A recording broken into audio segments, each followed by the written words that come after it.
2016 ஆண்டுகள் அந்த ஆண்டு வகையில் முன்னாள் செவிலியர் கலாராணி அவர்கள் மிகுந்த சிரமத்திற்கு உட்பட்டு தான் இந்த இடத்துல இருந்தாங்க. பழைய பில்டிங் சார் பார்த்துருப்பாங்க நினைக்கிறேங்க. 2016க்கு முன்னாடி இருந்து 2022 வரைக்குமே செயல்பாட்டில் இருக்கும்போதும் சரி, செயல்பாட்டில் இல்லாத போதும் சரி, அந்த பில்டிங்லேயே அவங்க இந்த பகுதியில் மருத்துவம் பார்த்துட்டு இருந்தாங்க.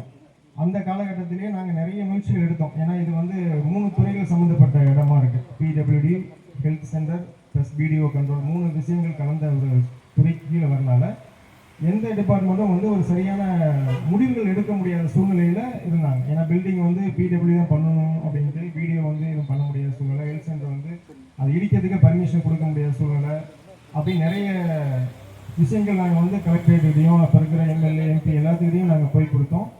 ஈவன் பத்திரிகை மூலியமாகவும், பத்திரிகை செய்தி நிறைய இருக்குது. இந்த ஹிந்து, காலை கதிர் எல்லாமே இங்கேயே பேட்டி எடுத்து அந்த அளவுக்கு அதோட நிலைமையை விளக்கி சொன்னோம். அந்த அளவுக்கு அப்பயும் எங்களால் எதுவும் பண்ண முடியல. ஸோ அந்த காலகட்டத்தில் அவங்க அந்த பில்டிங் விட்டு போக வாடகை கட்டடத்தில் இயங்கிக்கிற சூழ்நிலை இருந்துச்சு. அதுக்கப்புறம் கலாநிதிக்கு அவங்க டிரான்ஸ்ஃபர் ப்ரமோஷனில் போயிட்டாங்க. அதுக்கப்புறம் இப்போ வந்திருக்காங்க முன்னாள் செவிலியர் அவங்க ப்ரமோஷன் இருக்காங்க. ஸோ அதுக்கப்புறமேலு இப்போ என்ன பண்ணலாங்கிற ஒரு கட்டாயத்தில் ஊராட்சி நிர்வாகம் 2024 வரைக்கும் நாங்கள் இருக்கிற காலகட்டத்தில் ஸோ இது வேறு எந்த வழியிலையும் இதை செய்ய முடியாத சூழ்நிலை அப்படிங்கிற கட்டாயத்தில் நமக்கு நாமே திட்டத்தில் 1 மடங்கு பொது நிதியிலையும் தனிப்பட்ட நிதியிலும் 2 மடங்கு பொது நிதி வருங்கிற பட்சத்தில் அது சாத்தியமாகும் அப்படிங்கிற எண்ணத்தில் ஊராட்சி நிர்வாகம் முன்னாள் தலைவர் உறுப்பினர்கள் மூலிமா எங்கள் நிர்வாகம் இதை அவங்ககிட்ட பிரியண கவுண்டர் அவங்க மகள் திருமதி டாக்டர் நர்மதா அவங்ககிட்ட போய் அப்ரோச் பண்ணும்போது, அவங்க மருத்துவத்துறையில் இருக்கும்போது அதோட சிரமங்கள் என்ன இருக்கும் அப்படிங்கிற அந்த கஷ்டம் அவங்களுக்கு தெரிஞ்சனால அவங்க சரின்னு சொன்னால அந்த 17 லட்ச ரூபா நமக்கு நாமே திட்டத்தில் கலெக்டர் ஆஃபீஸில் கலெக்டர் அவங்ககிட்ட கொடுத்து கட்டி இப்போ பில்டிங் உருவாயிடுச்சு. இந்த பில்டிங் உருவாகின விதமும் பார்த்தீங்கன்னா அவர் அண்ணன் ஜெகதீசன் அவர்கள் இந்த பில்டிங் கட்டிட்டு இருக்கும் போது இன்ஜினியர்கிட்ட இதோட தரத்தை நாங்கள் க்யூரிங் ஒழுங்காக பண்ணல அப்படிங்கிற மாதிரி நிறைய டைம் இந்த பில்டிங்கை நாங்கள் செக் பண்ணோம். இந்த விஷயம் யாருக்கும் தெரியுமா தெரியல அப்படிங்கிறது தெரியாது.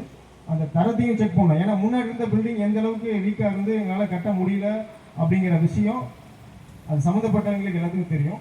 ஸோ இந்த பில்டிங்கு தரமும் சிறப்பாக இருக்கணுங்கிறதுக்காக அண்ணன் நான் 2 பேருமே இன்ஜினியர்கிட்ட சண்டை கட்டோம். இன்ஜினியர் கண்டிப்பாக இருந்தால் எங்களை பார்த்து அவர் பேச விட மாட்டார் அப்படிங்கிற சூழ்நிலையில் தான் அதை கட்டணும். அந்த பில்டிங் கட்டினாங்க.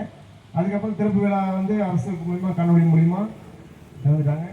எங்களுக்கு மிக்க மகிழ்ச்சி. ஊர் பொதுமக்கள் இந்த கிட்டத்தட்ட இது முத்துகாப்பட்டி ஒரு ஜங்ஷன் பாயிண்ட் மாதிரி, இந்த பக்கம் இருக்கிற சுற்றி இருக்கிற எல்லா ஊருமே முத்துகாப்பட்டியை டிபெண்ட் பண்ணி தான் இருப்பாங்க.